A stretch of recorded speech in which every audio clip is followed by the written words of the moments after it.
Hello friends, अब मेरा नाम है अशोक मसीह। आज हम एक टॉपिक पे डिस्कस करेंगे जो है ad hoc on demand distance vector.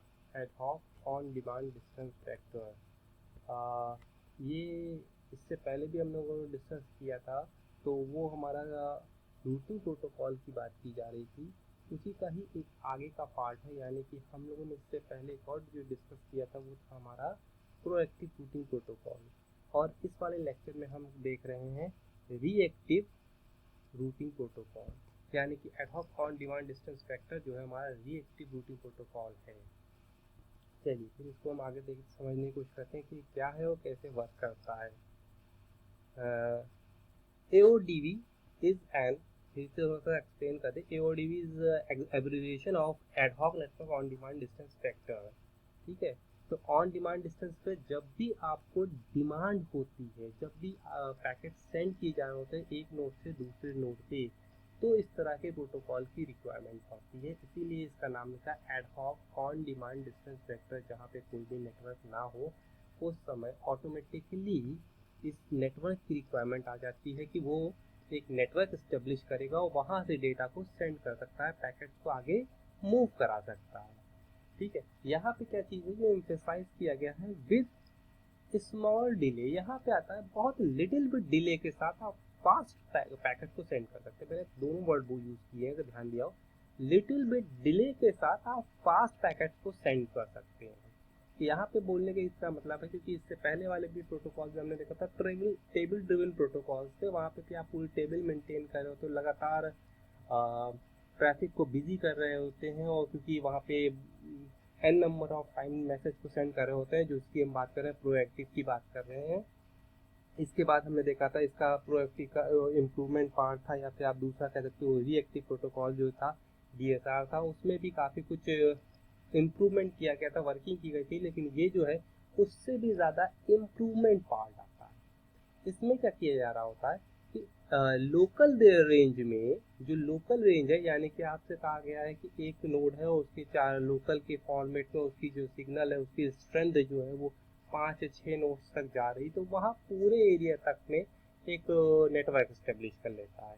उसके बाद के आगे के पार्ट में ये डिले करता है, यानी कि वहाँ पे एक फ्रैक्शन ऑफ सेकंड रुकेगा और वहाँ से आगे के फर्दर नोड को सर्च करेगा और उसके बाद आगे को ट्रैफिक सेंड करेगा। यानी कि हम फास्ट भी हैं और कहीं पे बहुत लिटिल बिट स्मॉल डिले हो जाता है, क्योंकि हम बीच में जाके रुकते हैं और वहाँ से आधे के ट्रेवल कर लिया, उसके बाद हमें पाथ मिल रहा है और फिर हम आगे इस्टेब्लिश कर रहे हैं, तो वही है स्मॉल डिले की बात की जा रही है। यहाँ पे और एक चीज दी गई है, AODV यानी कि ad hoc on demand distance vector support unicast, broadcast और मल्टीकास्ट। अगर इनकी ज़्यादा डिटेल नहीं तो मैं शॉर्ट में डिस्कस कर दूँ। यूनिकास्ट यानी कि आप 1 to 1 की बात कर रहे हो, एक नोड दूसरे नोड को डेटा सेंड कर रहा है, यानी कि 1 to 1, यानी कि ad hoc on demand distance vector unicast की भी फंक्शनलिटी को सपोर्ट करता है। इसके बाद अगर हम देखें तो फिर मल्टीकास्ट यानी कि एक node n number of nodes को डेटा एक साथ सेंड कर सकता है। थोड़ा सा फर्क है, ध्यान दीजिएगा। एक नोड n नंबर ऑफ को, अगर हम मान लिया कि एक नेटवर्क में 10 या 20 नोड एग्जिस्ट करते हैं, तो हमने कहा n नंबर जरूरी नहीं 10 और 20 की बात की जा रही है, उसमें से स्पेसिफिक 5, 6, 7, 8 इस तरह से n नंबर ऑफ नोड को एक साथ डेटा सेंड कर सकता है। कोई इश्यूज की बात यहाँ पे नहीं की गई है। और साथ ही साथ ब्रॉडकास्ट की बात कर लेते हैं, यानी कि एक साथ वो चाहे तो पूरे के पूरे ग्रुप को भी डेटा सेंड कर सकता है। अब ब्रॉडकास्ट में भी देखते हैं तो थोड़ा सा 2 टाइप के कंसीडर होते हैं, और ये जो ad hoc on demand distance vector है वो ब्रॉडकास्ट के दोनों ही टाइप को सपोर्ट कर रहा होता है। ठीक है, दोनों टाइप का आप अगर आप आगे देखोगे तो ब्रॉडकास्ट में एक जो नॉर्मल ब्रॉडकास्ट की बात की जाती तो एक साथ पूरे नेटवर्क में सेंड किया जा रहा होता, और दूसरा जो ब्रॉडकास्टिंग होती है उसमें एक नेटवर्क का एक नोड दूसरे नेटवर्क के पूरे नोडों में सेंड डेटा कर रहा होता, तो वो भी हमारा ब्रॉडकास्ट आता है। दोनों ही फॉर्म के ब्रॉडकास्ट आ जाते हैं ये, तो उन दोनों को ही AODV कंप्लीट रूप से सपोर्ट करता है। ठीक है, अब यहाँ पे एक और आगे आते हैं, काउंट टू इन्फिनिटी ये आप अगर आप देख लो, count to infinity and loop problem is solved with the sequence number.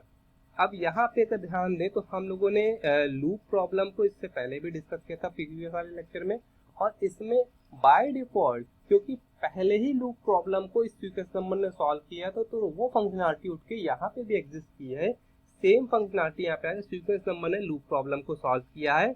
और काउंट टू इंफिनिटी यानी कि हमारे अगर कोई पाथ है उसमें राउंड राउंड राउंड घूमता रहे, एक का सर्किल बनाता रहे, इस तरह की जो इंफिनिटी टाइप की चीजें थी उसकी भी जो प्रॉब्लम आ रही थी उसको भी सॉल्व कर रहा था। किसी चीज से सॉल्व किया ध्यान देना है, क्योंकि वो sequence number and registration of the cost, ये चीजें जो मिलाती हैं, वो स्पेशली सीक्वेंस नंबर ने इस सारी चीजों को सॉल्व कर दिया था।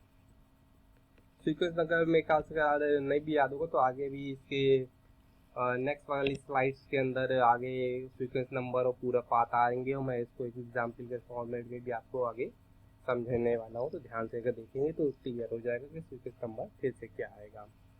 चलिए, in order to accommodate the movement of a node, in order to accommodate the movement of the mobile node, link breakage can locally be repaired।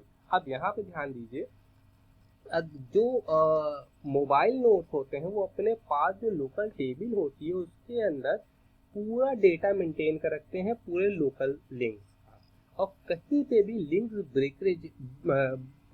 Breakdown होता है, नेटवर्क ब्रेक होता है, उसको रिपेयर करने की एफिशिएंसी भी रखते हैं, बहुत ही बढ़िया। रीजन क्या है, क्योंकि हमने कहा जब लोकल में है तो लोकल में वो टेबल मेंटेन करके, यहाँ पे टेबल मेंटेन कर रहा है, लोकली फॉल्ट में ये टेबल मेंटेन करके इंफॉर्मेशन फ्लोट कर देता है, उसको अपडेट किया जा रहा होता है अपने नीड के according.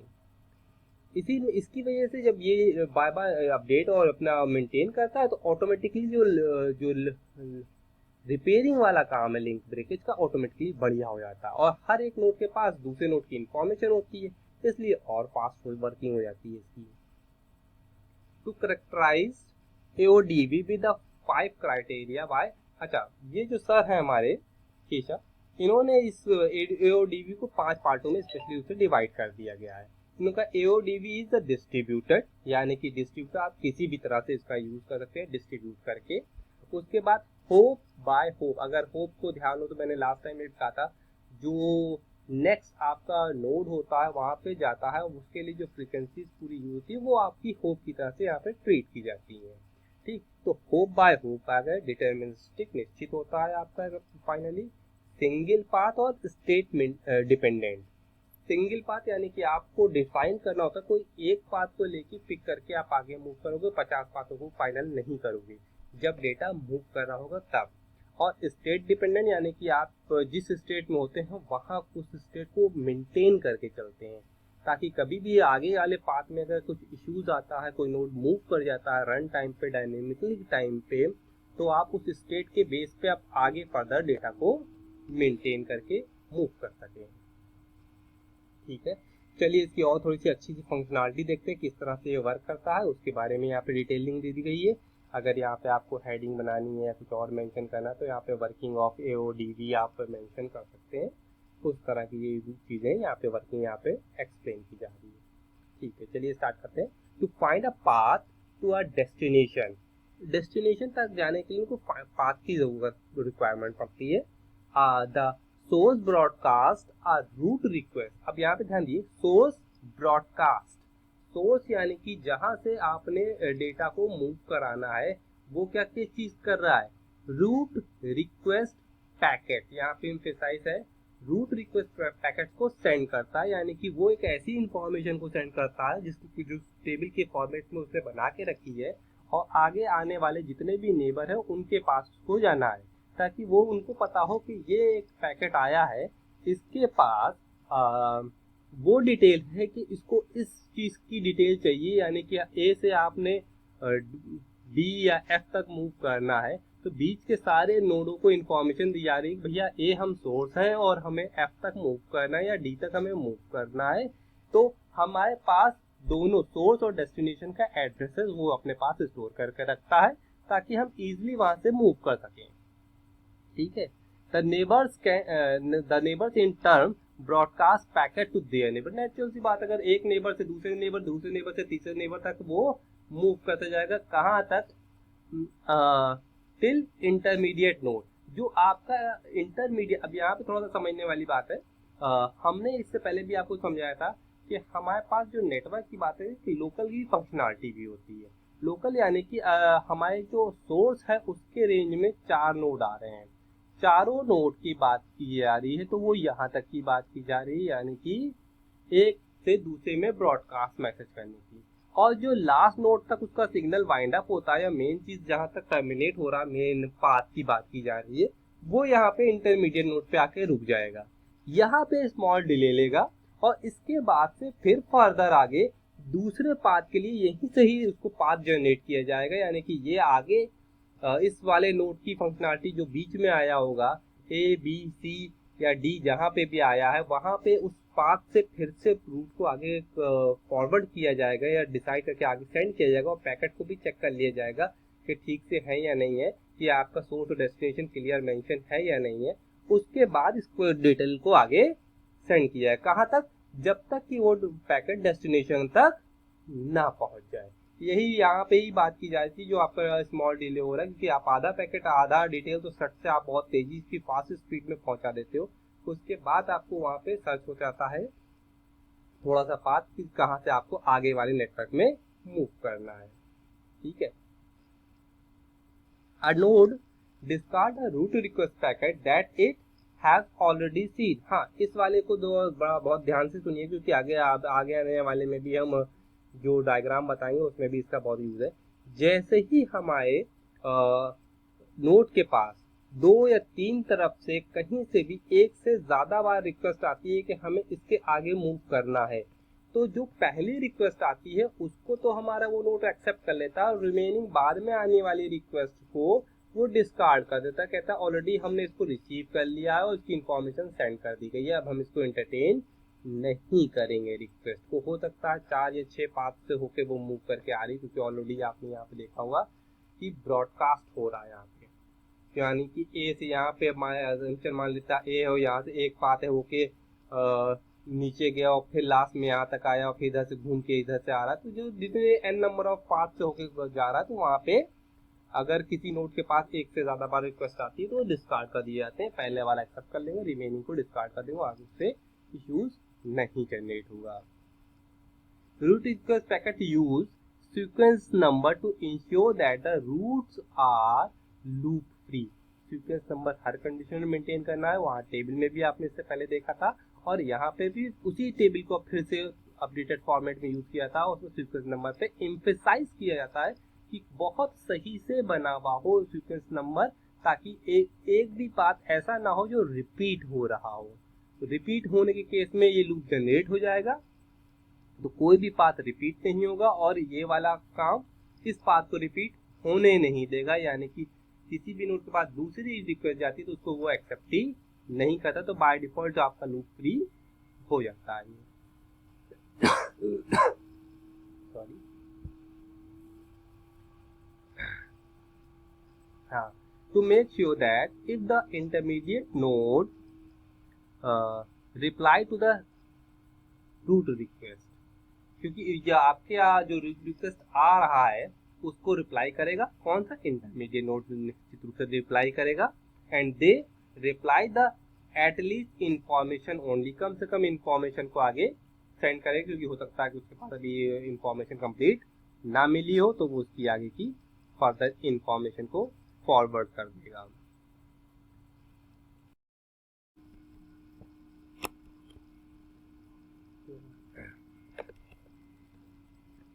When a node forward a root request packet to its neighbor, जब भी हमारा नोड जो है रूट रिक्वेस्ट पैकेट को आगे फॉरवर्ड करता है, सेंड करता है, तो क्या होता है कि जितने भी उसके आगे आने वाले नेबर होते हैं वो एक एक कॉपी, फर्स्ट कॉपी कहाँ से आ रही है इसकी इंफॉर्मेशन को अपने पास जरूर स्टोर करके रखते हैं और पैकेट्स को आगे मूव करा देते हैं।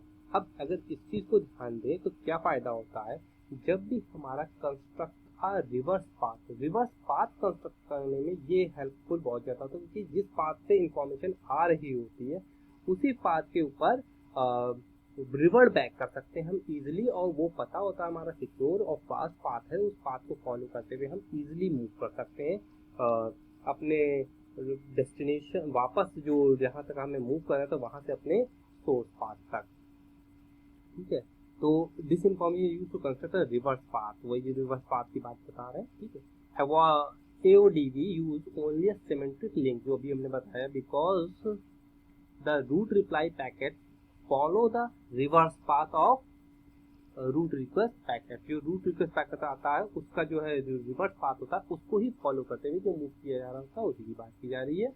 As the route reply packet travels back to the source, जैसे ही हमारा ये बैक ट्रेवल्स सोर्स करता है, the node along with their and enter the forward route into their table. जो क्या करता है कि जो भी पाथ हमारा स्टोर होता है उसी के बेस पे फॉरवर्ड मूव करता रहता है, पूरी जो टेबल बनी होती है next to next to next, हमारा फाइनली डेस्टिनेशन सोर्स तक मूव कर जाते हैं। जो हमारा सोर्स है वहां तक हमें वापस मिल जाता है, क्योंकि हम डेस्टिनेशन पर पहुंच चुके हैं, वह उस रिप्लाई पैकेट की हेल्प से हम वापस मूव कर रहे होते हैं सोर्स तक। If a source move then reinitiate. अब क्या होता है, अगर हमारा सोर्स ही हमारी अपने प्लेस से मूव कर गया, क्योंकि वो तो हमारा फिक्स चीज थी, अब यहाँ पे क्या है डायनेमिक चीज हो रही है। हो सकता है कि हमारा सोर्स मूव कर गया हो, उस केस में क्या होता है रूट डिस्कवरी टू। अब अगर ऐसी चीज में देखें तो हम क्या करना है, जैसे ही हमारा सोर्स मूव कर गया इसका मतलब हमारे सारे पाथ फिर से रीइनिशियलाइज होंगे, तो उसके केस में हमें रूट डिस्कवरी करना पड़ेगा, दोबारा से पाथ को सेट करना पड़ेगा। हमारे पास प्रीवियस जो पाथ थे उनकी रिक्वायरमेंट हमें नहीं होगी, वो डिस्ट्रॉय हो जाएंगे या फिर आपकी रिक्वायरमेंट रिप्लेस कर दिए जाएंगे नए जो हम पाथ फाइंड आउट करेंगे उनकी हेल्प से। अगर इसके केस में एक और चीज आता है, अगर किसी वजह से इंटरमीडिएट नोड वो मूव कर गया, अगर इंटरमीडिएट नोड मूव कर जाता है तो इसके केस में क्या होता है, जैसे ही हमारा इंटरमीडिएट नोड मूव करता है वो अब एक फेलियर नोटिफिकेशन अपने अपस्ट्रीम नेबर्स को इंफॉर्मेशन सेंड कर देता है।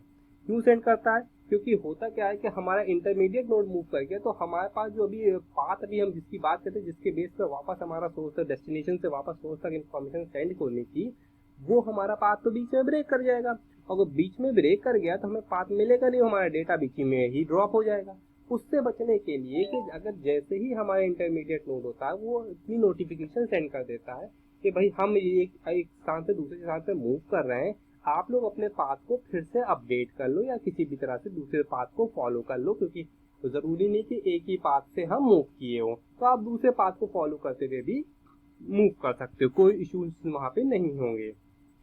और ये नोटिफिकेशन कहाँ तक जाती है, जब तक कि वो इन्फॉर्मेशन सोर्स तक ना मिल जाए तब तक कि ये नोटिफिकेशन एक नोड से दूसरे नोड तक मूव करते हुए सोर्स तक पहुंचा दी जा रही होती है।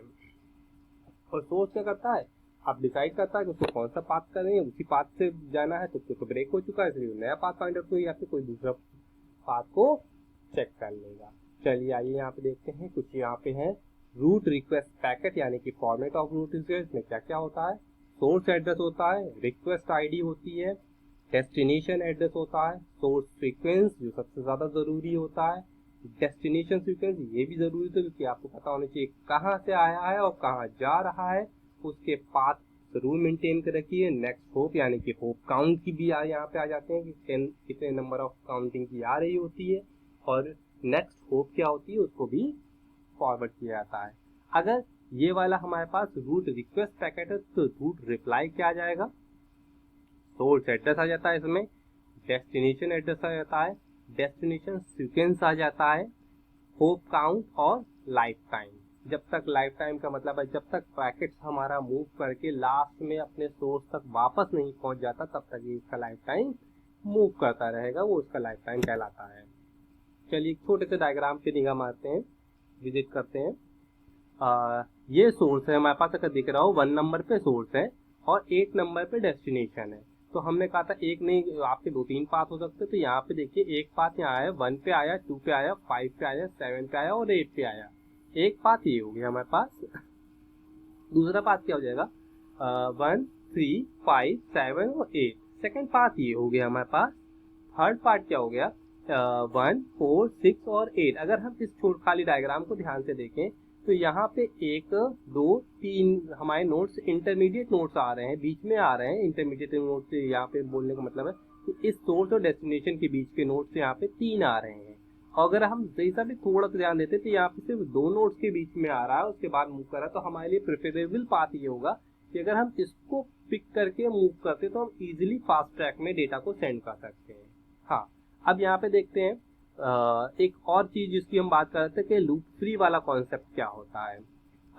1 पे आया, 2 पे आया एंड 5 पे आया। अजम्पशन मान लेते हैं कि अगर 1 से 2 और उसके बाद 5 पे ये पहले नोड कोई डेटा सेंड किया गया है, तो जैसे ही 1 से 3 पे मूव कर जाएगा और 3 से जब से 5 पे जाएगा तो ये वाला पैकेट रीड करने के बाद वो कहेगा कि इसको हम आगे फॉरवर्ड नहीं करेंगे, क्योंकि ऑलरेडी हमने दूसरे पाथ से आने वाले पैकेट को सेंड कर चुके हैं आगे।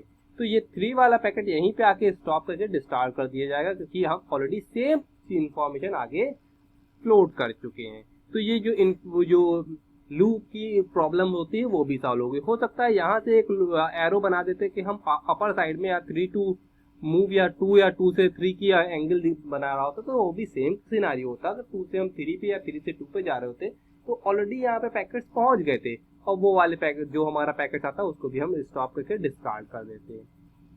अब यहाँ पे है सोर्स से हम डेस्टिनेशन तक तो पहुंच गए हैं रूट रिक्वेस्ट पैकेट की हेल्प से, और इसी के वजह क्योंकि हमारे 8 के पास 2 फॉर्म के पैकेट्स आए हैं, अगर ध्यान से देखें तो यहाँ से एक रूट होते हुए 8 के पास गया और एक यहाँ से होता हुआ 8 के पास गया है। बाय डिफॉल्ट जो हमें एज अ डायग्राम के पेट में दिख रहा है, या फिर जो थोड़ा सा भी लॉजिक लगाएंगे कि 2 यहाँ पे नोड्स दिख रहे हैं 4 और 6, जिनकी वजह से यहाँ पे हो सकता है अजम्पशन के साथ पाथ जो पैकेट है वो ज्यादा जल्दी पहुंचेगा, ज्यादा फास्ट स्पीड में पहुंचेगा, तो इसको पहले मिल जाएगा और ये बाद में मिलेगा। तो ये इस पार्ट को इन्फॉर्मेशन तो अपने पास रखेगा, लेकिन डिस्कार्ड कर देगा इसकी इन्फॉर्मेशन, क्योंकि नहीं करेगा, क्योंकि ऑलरेडी उसके पास सेम इन्फॉर्मेशन मिल चुकी है। फिर फर्दर क्या करेगा, रूट रिप्लाई के केस में जो इन्फॉर्मेशन 8 के पास आई है उसी को ध्यान में रखते हुए उसी पाथ को पिक करके वापस वो सोर्स तक मूव करा देगा। यानी कि 8 से 6 ऑलरेडी जो उसके पास आई थी, 6, 4 और सबकी 1 की इन्फॉर्मेशन हमारे पास ऑलरेडी यहाँ पे डेस्टिनेशन तक आई गई है। इस वाले रूट की हेल्प से उसी रूट को फॉलो करते हुए वापस इन्फॉर्मेशन वो सोर्स तक मूव करा देगा। अगर ये छोटी सी चीज हमें क्लियर समझ में आई होगी, तो एक और आगे फर्दर का डायग्राम है जो हमें और इजीली इसके कॉन्सेप्ट को क्लियर करा रहा है। चलिए आइए उसमें भी थोड़ा सा थोड़ी सी ग्लिम कर लेते हैं, थोड़ा सा ध्यान से देख लेते हैं क्या फंक्शनलिटी है इसकी भी, ताकि इजीली हमें ये समझ में आ जाए कि इसकी वर्किंग और कैसे होती है। यहाँ पे ये देख लेते हैं, यहाँ पे डेस्टिनेशन D को माना गया है, सोर्स जो है वो S को माना गया है। यहाँ पे जो मेंशन यहाँ पे हम इसीलिए कर दिया गया है कि सोर्स हमारा S और डेस्टिनेशन है हमारा पास D। अब यहाँ पे सोर्स यहाँ पे है, तो एक हम ये देख रहे हैं कि सोर्स और सोर्स, 2 सोर्स है। एक ये वो सोर्स है जहां से पैकेट स्टार्ट हुआ है, ठीक, और ये सेकंड वाला सोर्स वो सोर्स है जो प्रीवियस वाला किसी भी नोड से पहले वाला सोर्स की इंफॉर्मेशन है उसकी स्टोर करके क्या है। यानी कि हम एक तो वो रखते हैं जो सबसे स्टार्टिंग वाला सोर्स होता है जहाँ पे हमें ओरिजिनल सोर्स बोल रहे हैं, और एक के बाद दूसरा, दूसरे के बाद तीसरे पे जो नोड पे जब मूव कर रहे हैं उनके हर एक के भी जो डेटा है उनको भी मेंटेन कर रहे हैं। तो इसलिए यहाँ पे 2 सोर्स की बात की गई है और हर जगह पे 2 सोर्स की बात की जा रही है। अजम्पशन हम यही मान के चलें, क्योंकि ए पे आप मूव कर रहे हो तो फिर अभी हमें इस सोर्स की इंफॉर्मेशन ठीक से नहीं समझ में आएगी ये 2 सोर्स क्या है, क्योंकि जब तक हम आपको मूव ये ई तक ना कराए तब तक इंफॉर्मेशन आप नहीं समझ सकते। चलिए आइए हम इसीलिए ई तक मूव करेंगे। यहाँ से हम आए ए तक, अब यहाँ पे आपने देख रहे हो यहाँ से हम ए तक आए और ए ने पैकेट को ई के पास मूव कर दिया। पहले क्या थे, अगर हम पीछे वाले में देखें, एस से पैकेट आए थे ए तक और ए से पैकेट मूव किए हैं ई तक। तो अगर ए से पैकेट ई वाले पाथ पे मूव किया है तो यहाँ पे फिर से ध्यान देखेंगे, सोर्स क्या है हमारे पास एस, और दूसरा सोर्स क्या है, 2 सोर्स थे वहां पे 2, दूसरा सोर्स है ए। यानी कि एक तो परमानेंट ऑलवेज एस रहेगा ही रहेगा, क्योंकि पैकेट हमारे यहाँ से गया, इंफॉर्मेशन हमारी रिक्वेस्ट की यहाँ से आई है, एस से आई है, तो ऑलवेज एस रहेगा। और दूसरा वाला सोर्स ऑलवेज चेंज होता रहेगा, जैसे कि यहाँ पे ए चेंज हो गया। सेम इसी सिनेरियो में इसमें भी अगर हम आपको ध्यान दिया हो, बी के तरफ मूव में दोनों एस थे और जैसे ही हमारा सी पे गया है तो पहला सोर्स तो एस है जो यहाँ पे एग्जिस्ट करता है, दूसरा इस सी के लिए कौन सा सोर्स है, बी। सी के पास डेटा कहाँ से आया है, बी से। जैसे ई के पास डेटा कहाँ से आता है, ए से, तो उसने कहा सोर्स है ए। वैसे ही इस सी ने बोला कि सोर्स है हमारा बी, क्योंकि हमारे पास डेटा आया है बी के पास से। सेम इसी सिनेरियो में अगर हम मूव करते जाएं आगे तो हम देखेंगे कि हमारे पास डेटा इस तरह से मूव करता चला जाएगा और फाइनली इससे डेटा यहाँ पे आ जाएगा, क्योंकि आगे जाके वापस आने का कोई मतलब नहीं उठता और आगे का पैकेट डिस्कार्ड ही कर दिया जाएगा। तो आप यहाँ से भी वैसे आपका आगे भी मूव करा सकते हो, ऐसा कोई इशू नहीं, लेकिन पहले पैकेट हमारा या ई से लेके डी पे आ जाएगा तो आगे हमारा कंसीडर करने की कोई मतलब ही नहीं रह गया। अगर हमारे पास डेटा हमारे पास डी तक पहुंच गया है, यानी कि हमारे डेस्टिनेशन तक मूव कर गया, तो हमें वापस सेंड करना है डेटा को। अगर सेंड करना है तो हमारे पास ऑलरेडी क्या पता हुआ है, पाथ की पूरी इंफॉर्मेशन है कि हम कौन से पाथ को पकड़ के जा सकते हैं। अब ये डिसाइड करता है हमारा ऑलरेडी उसके इंटरनल का एल्गोरिथम, यानी कि जो डिसाइड करता है जो शॉर्टेस्ट पाथ जो बढ़िया पाथ होगा उसको लगेगा, उसकी डेटा को वो सेंड करेगा। तो इस जो डेस्टिनेशन था उसके लिए नेक्स्ट सोर्स क्या है, सी, और ऑटोमेटिकली यहाँ पे एस क्या है, ये वाला सोर्स की बता रहा है कि सी की है। ये डी से हमें सी पे जाना है, वो इस वाले सोर्स से इंफॉर्मेशन मिल रही है, और इस एस को बता रहा है हमें ऑलरेडी सोर्स तक पहुंचना भी, तो हम सोर्स तक पहुंचे नहीं है। तो यहाँ से डी से सी के पास मूव करेंगे। सी पे आते ही पे हमारे पास क्या कौन सा सोर्स मिलेगा, बी, क्योंकि हमें सी से बी के पास मूव करना है, तो हमारे पास इसका नेक्स्ट सोर्स है बी, यानी कि डेस्टिनेशन हमारे पास नेक्स्ट है बी। बी पे मूव करेगा, ऑलरेडी एक फाइनल डेस्टिनेशन तो ऑलवेज चलेगा, जब तक हम एस तक नहीं पहुंच जाते तो वो डी वाला डेस्टिनेशन तो लगातार इसके साथ मूव करता ही रहेगा। तो हम इसके बाद नेक्स्ट पहुंचेंगे बी पे, और बी के लिए हम ऑलरेडी यहाँ से बी के बाद एस पे ही जाएंगे, क्योंकि हमारे पास कोई है नहीं। सी से हम बी पे आए थे, तो और यहाँ पे हमारे पास सोर्स हमारे पास है सी और डेस्टिनेशन हमारे पास है एस, सॉरी सोर्स भी हमारे पास है एस और डेस्टिनेशन भी हमारे पास है एस। तो फाइनली हम मूव कर जाएंगे एस के पास। तो अब हमारे पास ये एस के पास क्या मिल गया, हमें डेस्टिनेशन मिल गई, यानी कि हम एस तक मूव कर गए हैं, यानी कि पैकेट गया और इंफॉर्मेशन लेके वापस यहाँ तक मूव करके चला आया। अगर आपको हमारी ये कॉन्सेप्ट क्लियर हुआ हो, समझ में आया हो, तो हमें कमेंट कीजिएगा, लाइक कीजिएगा, सब्सक्राइब कीजिएगा, ताकि हमारे और वीडियो आपके पास ईजिली और मूव कर सकें या फिर पहुँच सकें, और बेल आइकन को प्रेस कर दीजिएगा। Thank you.